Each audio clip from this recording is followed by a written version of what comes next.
Welcome to the Real News Network. I'm Jessel Noor in Baltimore. The California Nurses Association has filed an unfair labor practice complaint against Watsonville Hospital for firing 36-year veteran nurse Tim Thomas. It alleges Thomas was terminated after criticizing the merger of Watsonville Hospital's parent company, Community Health Systems, with Health Management Associates at HMA's Florida shareholder meeting in early January. HMA shareholders approved the $7.6 billion acquisition, and if the deal is successful, the combined company will form the largest for-profit hospital chain in the country in terms of number of hospitals. We reached out to Community Health Systems, but they didn't return our call before the time of broadcast. Now joining us is Tim Thomas. He worked at Watsonville Hospital for the past 30 years before being fired for allegedly speaking out about patient safety. Thank you so much for joining us. You're welcome, Jessel. So Tim, can you tell us what you talked about at the shareholder meeting of the HMAs in Florida in late January? Yeah, I and many other nurses went out to Florida to protest the hospital's acquisition of the HMA hospital chain. Basically, our point was that we've noticed that when hospitals acquire, other large groups of hospitals, it tends to fractionalize their interest in specific hospitals, like my little community hospital where I work. They kind of develop more of a corporate response to the situation at the hospital, and we've noticed that it increases costs. It reduces the interaction with local government, and it's just a bad deal for the community and patients all the way around. And talk about some of those impacts you've seen where you worked for the past 30 years, and whether these problems are getting worse. Absolutely. The CHS acquired our little community hospital of Watsonville about 10 years ago, and it has gradually become more corporatized and more severe. And with this most current retaliation toward the nurses, really feeling like there's a distance between the nurses, the patients, and the hospital governance. And why do you feel that you were terminated?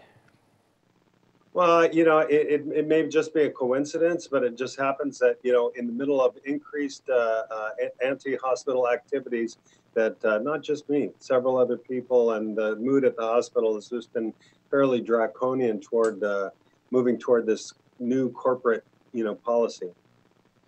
And so, looking at a report from the California Nurses Association, which says some for-profit hospitals charge up to 10 times the total cost of providing services, and 6 of the 9 most expensive hospitals in the country are part of either Community Health Systems or Health Management Associates. So how do we get to this point where a hospital is charging $1,000 for $100 of service, for example? And the hospitals would argue that it's just the increasing cost of doing business these days. Well, I think if their increases were in line with all the rest of the hospitals, it might be understandable. But what we're seeing is this difference between what they are charging and what, say, the medical center or whatever is charging.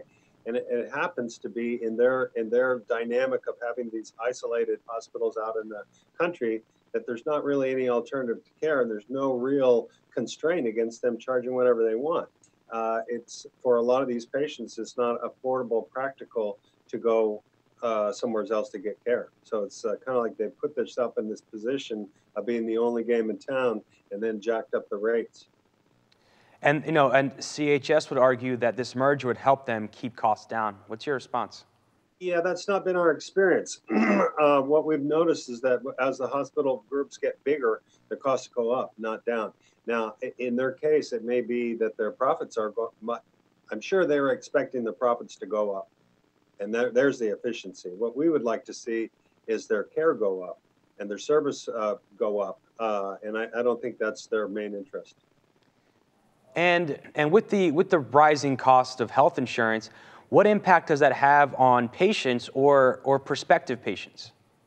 I think there's a very direct impact on a lot of patients, and we'll really get part of this evolution into this corporate model is the patients are showing up for absolutely necessary procedures, and asking how they're going to pay. You know, they say check, cash, or a credit card, and it puts a lot of people in a horrible position. Or one, they don't pay and they don't get care, or two, they put it on their credit card and bankrupt their whole family. And I've seen it happen. What solutions, what type of solutions would you like to see to address these problems? Well, I think that the bottom line, and every hospital has this reserve of experts right at their doorstep. And the people that actually give the care, that are the experts giving the care, are the nurses. And all they have to do is ask them. And I think the nurses would be very happy to help solve any number of problems. And that's where we're really having the problem, is the hospitals are really cutting off that communication and not listening to the people that actually provide the expert care. Tim Thomas, we want to thank you for joining us. Yeah, thanks for having me. Appreciate it. You can follow us at The Real News on Twitter. You can tweet me questions and comments at Jessel Noor. Thank you so much for joining us.